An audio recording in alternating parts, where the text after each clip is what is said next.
Friends, welcome to my channel QT classes. आज इस video में हम लीनियर प्रोग्रामिंग को सॉल्व करने के लिए सिंप्लेक्स मेथड सीखेंगे। First of all we will understand that when can you apply the simplex method. Simplex method can be applied when there are two or more decision variables. Number 2 is objective function z must be of maximum type, and if it is not, then first convert into maximum type by multiplying with -1. Number 3 is constraints inequalities may be less than equal to, if not convert it into less than equal to, यानी कि यदि आपकी constants inequalities जो हैं वो less than equal to नहीं हैं तो first of all you need to convert it into less than equal to type by multiplying with -1 on both the sides of the inequalities. तो ये तीनों कंडीशन हैं जो आपको ध्यान में रखनी है before applying the simplex method. So now let us taking one example of LPP and we are going to solve it using simplex method. Maximum of z is equal to 3x1 plus 2x2। तो ये हमारा objective function है।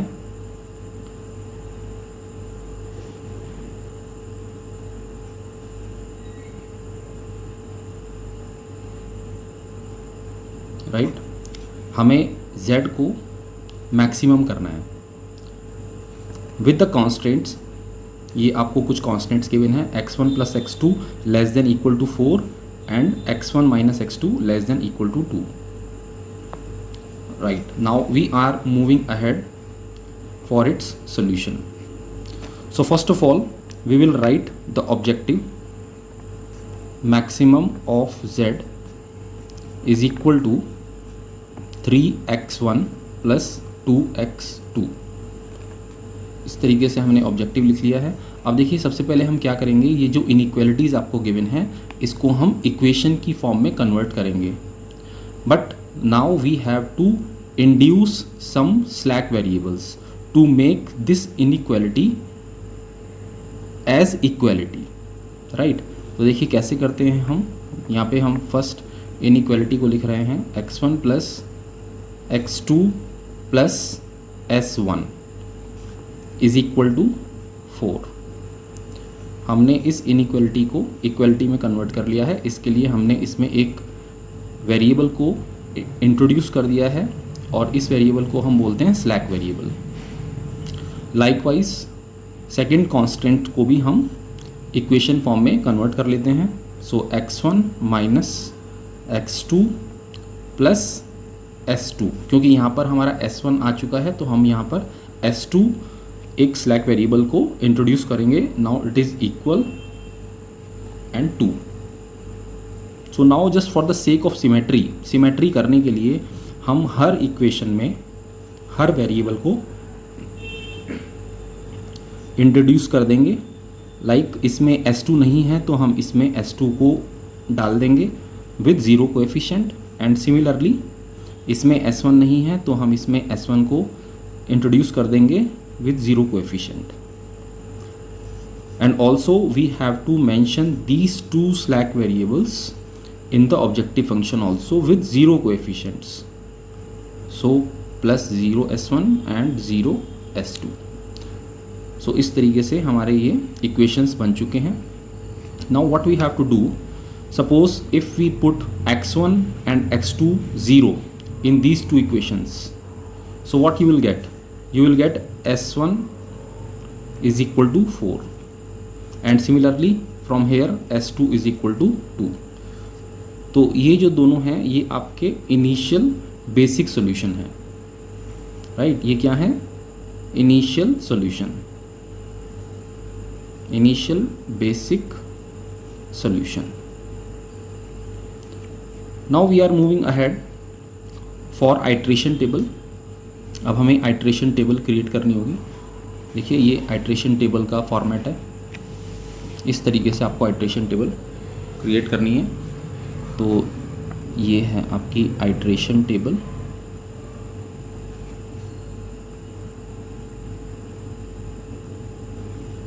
देखिए सबसे पहला जो column है वो है बेसिक वेरिएबल का, इसमें हम उन वेरिएबल्स को डालेंगे यहाँ पर जो आपने स्लैक वेरिएबल इंट्रोड्यूस किए थे, और यही आपके इनिशियल बेसिक सॉल्यूशन भी आए थे, राइट। तो हमने यहाँ पर S1 और S2 को लिख दिया। Now this is CB, this is the coefficients of the basic variables in the objective. देखिए आपका ये जो ऑब्जेक्टिव है इसमें बेसिक वेरिएबल्स क्या हैं, S1 और S2, इनके जो कोएफिशिएंट्स हैं वो क्या हैं, 0 and 0. So we are writing here as 0, 0. XB is the right hand side of the equations, so it is 4 and 2. So write here 4 and 2. And now we have to write all the variables in the particular equation. How many variables are there? X1, X2, S1, S2. इसमें भी X1, X2, S1, S2 है, तो हमने यहाँ पर सारे variables लिख दिए हैं। Now we have to write the coefficients of these variables here. So it is the coefficients of the variables in the objective. So objective में देखिए x1 का जो coefficient है वो क्या है, 3. So we are writing here 3. Similarly x2 का जो coefficient है वो 2 है, तो यहाँ पर हम 2 लिख देंगे। s1 का coefficient 0, 0. s2 का coefficient 0, so 0. Now here we have to write the coefficients of the variables in the equations. ये जो दो equations हैं आपकी, इनके जो coefficients हैं, देखिए x1 का इसमें coefficient क्या है, 1, और इसमें x1 का coefficient क्या है, 1, तो यहाँ पर हम लिख देंगे 1, 1. Similarly x2 का जो coefficient है 1 है, इसमें -1 है, तो we will write 1, -1. s1 1, 0, 1, 0. s2 का 0, 1, 0, 1. So in this way you have filled it up. Now what you have to find, that you have to find zj, value of zj, जिसको आप कैसे कैलकुलेट करेंगे, जो CB वेक्टर है उसको आप x variable से मल्टीप्लाई करेंगे। देखिए ये जो CB वेक्टर है इसको आप मल्टीप्लाई करेंगे x वेरिएबल से, पहले इससे करेंगे। कैसे करेंगे, देखिए 0 × 4 0 आएगा, plus 0 × 2 again 0, so you will write here 0. Now you have to multiply CB vector with this variable. So 0 × 1 0, plus 0 × 1 again 0, so 0. अब जैसे आप ये CB वेक्टर को इस x2 से मल्टीप्लाई करेंगे, S1 से मल्टीप्लाई करेंगे, S2 से मल्टीप्लाई करेंगे, तो चूंकि CB वेक्टर 0 है तो again always you will get 0. Now you have to find delta j. Delta j is equal to zj minus cj. So from here, from this point, this is zj and this is cj. So you have to do zj minus cj. So 0 minus 3, minus 3, 0 minus 2, minus 2, 0 minus 0, 0, 0 minus 0, 0. इस तरह से आपके सारे deltas आ गए हैं. Now you have to identify which is the most negative delta here. So it is the most negative delta, -3. So corresponding to this it is your key column. ये आपका की कॉलम हो गया है. अब देखिए हम मिनिमम रेशियो को फाइंड आउट करेंगे. मिनिमम रेशियो हम किस में फाइंड आउट करते हैं, एक तो XB को हम डिवाइड करेंगे, किस वेरिएबल से करेंगे, जिस वेरिएबल के कॉरस्पॉन्डिंग आपका मोस्ट नेगेटिव डेल्टा था. तो यानी कि x1 से यहाँ पर हम XB को डिवाइड करेंगे. देखिए XB वेक्टर कहाँ पर है, ये रहा. XB वेक्टर के जो एलिमेंट्स हैं उसको आप x1 के कॉरस्पॉन्डिंग एलिमेंट से डिवाइड करेंगे, यानी कि 4 divided by 1. So 4 divided by 1 is equal to 4 and 2 divided by 1 is equal to 2. Now you have to identify which is the minimum ratio. इन दोनों में से मिनिमम क्या है, so it is 2, right? So इस 2 के जो कॉरस्पॉन्डिंग जो variable है S2 ये आउट हो जाएगा टेबल से, और इन कौन सा वेरिएबल होगा जिसके कॉरस्पॉन्डिंग मोस्ट नेगेटिव डेल्टा था, वो वेरिएबल आपका इन हो जाएगा, right. So we are moving ahead with the next table.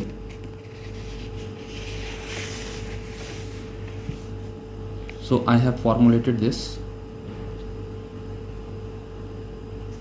So again I am filling it up for your convenience quickly.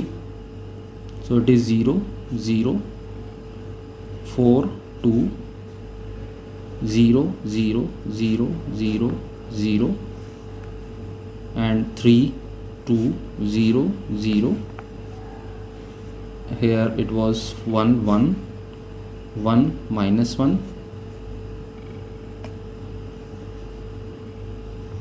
1 0 0 1 और आपने मिनिमम रेशो निकाली थी, वो निकाली थी एक्स बी अपॉन x1 में, तो ये आई थी 4 और ये आई थी 2. ये मिनिमम है तो इसके कॉरस्पॉन्डिंग जो S2 है ये बाहर हो जाएगा. और यहाँ पर आपका मोस्ट नेगेटिव डेल्टा था -3 -2 0 0. तो ये जो टेबल है ये अभी आपने पिछले वाले पेपर पर देखी थी, तो इसको मैंने यहाँ पर दोबारा से लिख लिया फॉर योर कन्वीनियंस. तो देखिए ये आपका की कॉलम था क्योंकि ये मोस्ट नेगेटिव है. Now from here arrow is going in and from here arrow is coming, so these two arrows will intersect at this point, so this will be your key element.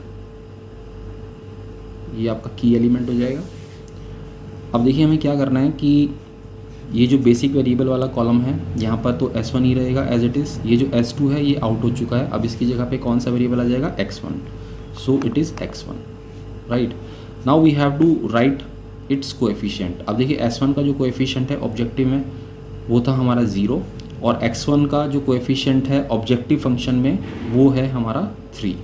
So we have to write here 3. Now what we have to do, we have to make the key element as unity. Unity means 1. अब देखिए यहाँ पे तो already 1 है, right. तो इसको हम क्या करेंगे, पूरी इक्वेशन को यहाँ से लेके और लास्ट तक इस पूरी रो को हम 1 से डिवाइड कर देंगे. सो 2/1 2, 1/1 1, -1 0 एंड 1, क्योंकि हमें की एलिमेंट को 1 बनाना था, राइट. अब बाकी के इस की कॉलम में जो एलिमेंट हैं जैसे ये वाला है इसको हमें यहाँ पर बनाना है 0. अब देखिए 0 हम कैसे बनाएंगे इसको, उसके लिए हमें एक रो ऑपरेशन करना होगा. रो ऑपरेशन के लिए हम क्या करते हैं कि जो हमारी ओल्ड रो है यानी कि ये वाली रो ओल्ड रो, राइट, इसको हम लिख लेते हैं. See it is 4 1 then 1 then 1 then 0. ये हमारी हो गई ओल्ड रो. अब इसके नीचे बिल्कुल आप उस रो को लिखेंगे जिसमें आपने यूनिटी क्रिएट की है. नई वाली जो रो है जिसमें यूनिटी बनाई थी, इसको हमने यूनिटी बनाया था, तो इसको हम इसके नीचे लिख देंगे. सो ये है आपका 2 then 1 then -1 then 0 then 1, right. अब देखिए कहाँ पर आपको कहाँ पर आपको 0 बनाना है, यहाँ पर बनाना है. और ये पोजीशन कौन सी है, सेकंड पोजीशन है, क्योंकि फर्स्ट पोजीशन यहाँ से हम स्टार्ट करते हैं. So first and second position में आपको 0 बनाना है. इट मीन्स यहाँ पर आपको 0 बनाना है. ये रहा. अब देखिए कैसे बनाएंगे, यहाँ पे भी 1 है, यहाँ पर भी 1 है, तो आपको केवल सिंपल माइनस करना है पूरी रो को. तो 4 - 2 2, 1 - 1 0, 1 - -1 इट इज़ 2, 1 - 0 1, 0 - 1 -1. अब आप ये जो सारे एलिमेंट्स हैं इनको आप इस वाली रो में कॉपी कर दीजिए. So it is 2 then 0 then 2 1 -1, right. इस तरह से आपकी ये टेबल आ चुकी है. Now again what you have to find delta ZJ. तो ZJ आप पहले निकालेंगे इसमें.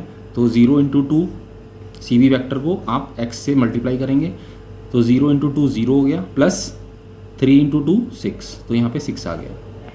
0 × 0 0 प्लस 3 × 1 3, 0 × 2 0 प्लस 3 × -1 -3, 0 × 1 0 प्लस 3 × 0 0, 0 प्लस 0 0, 0 × -1 0, 3 × 1 3, तो ये आपके जेड जे की वैल्यूज़ आ गई हैं. Now you have to find delta J. कैसे निकालते हैं? Z J minus C J, right. तो ये जेड जे है आपका, यहाँ से स्टार्ट करेंगे. जेड जे माइनस सी जे. सो 3 minus 3 0, minus 3 minus 2 minus 5, 0 minus 0 0, 3 minus 0 3. तो अभी भी देखिए यहाँ पर एक डेल्टा जो है वो नेगेटिव है. हम इस टेबल को तब तक बनाते रहेंगे जब तक कि सारे डेल्टास पॉजिटिव नहीं हो जाते. तो अभी चूंकि इसमें एक ही नेगेटिव है तो यही हमारा मोस्ट नेगेटिव है. तो हम यहाँ पर फिर दोबारा से मिनिमम रेशियो कैलकुलेट करेंगे. एक्स बी को डिवाइड करेंगे, किससे करेंगे?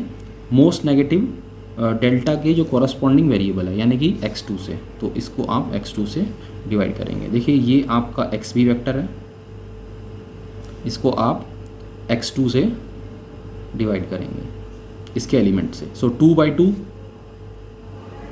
1, 2/-1. अब चूंकि ये नेगेटिव रेशियो आएगी तो नेगेटिव रेशियो को हम इसमें कंसीडर नहीं करते हैं. So it will be nothing since we do not consider the negative ratios. Now you have to identify the minimum. So this is the only one, so hence this is the minimum itself. So corresponding to this it is S1. Now this time your S1 will be out and your X2 will be in. So when you will make the next table, here you will write what? In place of S1 you will write X2 and x1 will be as it is now, x1. Now here you have to write the coefficients of these two variables mentioned in the objective.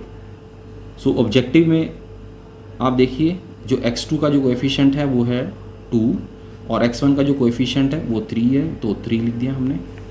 Now आप देखिए ये जो arrow है यहाँ से ये enter कर रहा है और ये वाला एरो यहाँ से एंटर कर रहा है. Now these two arrows will intersect at this position.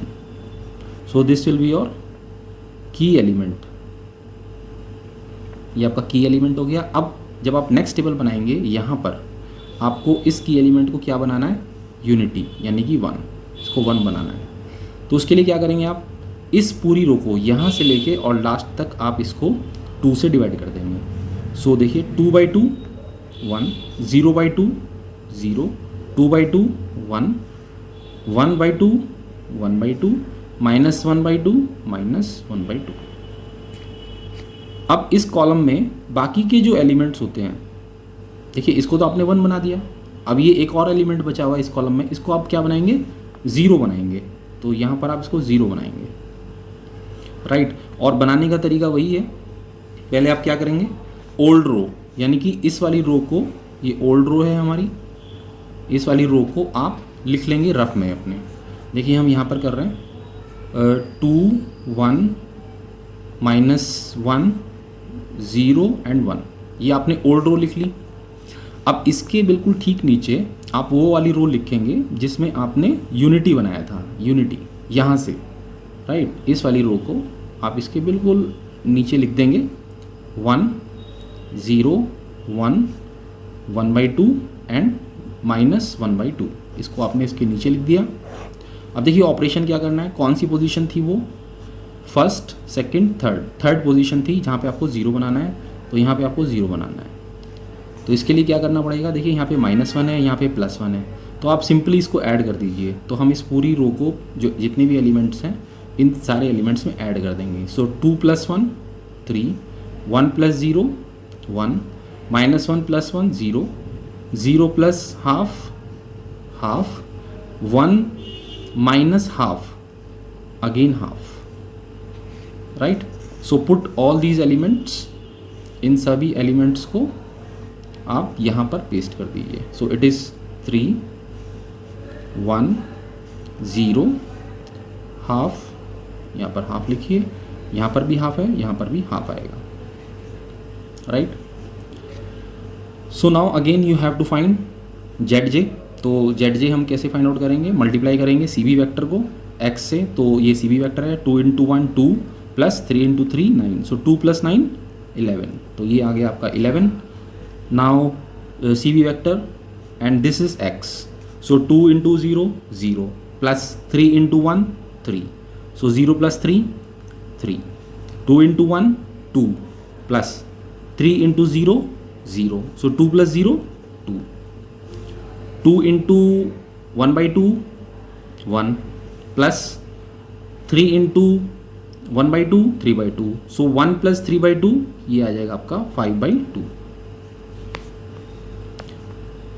Similarly 2 into minus half, so it will be minus 1, right, plus 3 into half 3 by 2, और जब आप इसको सॉल्व कर लेंगे तो ये आ जाएगा आपका -2 plus 3 it is 1 by 2, so ये आ जाएगा आपका 1 by 2. ठीक है. Now you have to find delta J. The process is same, you have to subtract C J from Z J. तो ये आपकी जेड जे की वैल्यूज़ हैं, यहाँ से हम कंसिडर करते हैं. So it is 3, Z J is 3 and C J is what, C J देखिए 3 है. ठीक है. So 3 minus 3 0. Now Z J is 2 and what is C J, it is also 2, so 2 minus 2 0, 5 by 2 minus 0, so it is 5 by 2, and 1 by 2 minus 0 it is 1 by 2, right. अब आप देखिए ये जो सारे डेल्टाज हैं ये कैसे हैं, ये सारे पॉजिटिव हैं. तो ये हमारी ऑप्टिमम कंडीशन है. अब आपको मिनिमम रेशो निकालने की ज़रूरत नहीं है, राइट. तो आप देखिए here delta Js are greater than equal to 0 which is our optimum condition. ये हमारी ऑप्टिमम कंडीशन है. तो हमारे इनिशियल फिजिबल सोल्यूशन क्या है, यहाँ पर देखिए ये जो वेरिएबल हैं इनकी वैल्यूज़ आप देखिए एक्स बी में. ये वाला कॉलम किसका था, एक्स बी का. तो एक्स बी में जो वैल्यूज़ होती हैं ये वाली, x2 की वैल्यू कितनी है 1, तो आपने लिख दिया x2 की वैल्यू 1, और x1 की वैल्यू कितनी है 3, तो x1 की वैल्यू x1 की वैल्यू आ गई आपकी 3, x2 की वैल्यू 1 हो गई और x1 की वैल्यू 3 हो गई. जब आप इन दोनों वैल्यूज़ को अपने ऑब्जेक्टिव फंक्शन में लिखेंगे तो आपकी ऑब्जेक्टिव फंक्शन की वैल्यू आ जाएगी, ऑब्जेक्टिव फंक्शन था आपका 3x1 प्लस 2x2, यहाँ पर आप x1 की जगह पे 3 रखेंगे, सो 3 3 ज़ा 9 एंड 2 इंटू x2 की वैल्यू है 1, सो ये हो जाएगा 9 प्लस 2 11, ये हो जाएगा आपका आंसर. देखिए यहाँ पर जो आपकी आइट्रेशन टेबल है यहाँ पर भी आप z की वैल्यू ऑलरेडी कैलकुलेट कर चुके हैं. देखिए ये z था और ये जो वैल्यू है यही आपकी z की वैल्यू है जो आपने अभी कैलकुलेट की. राइट फ्रेंड्स, आई होप ये वीडियो आपको अच्छी लगी और सिंप्लेक्स मेथड भी आपको समझ में आ गया होगा. यदि आपको ये वीडियो अच्छी लगी तो इसे लाइक करें और मेरे चैनल को सब्सक्राइब करें. Thank you.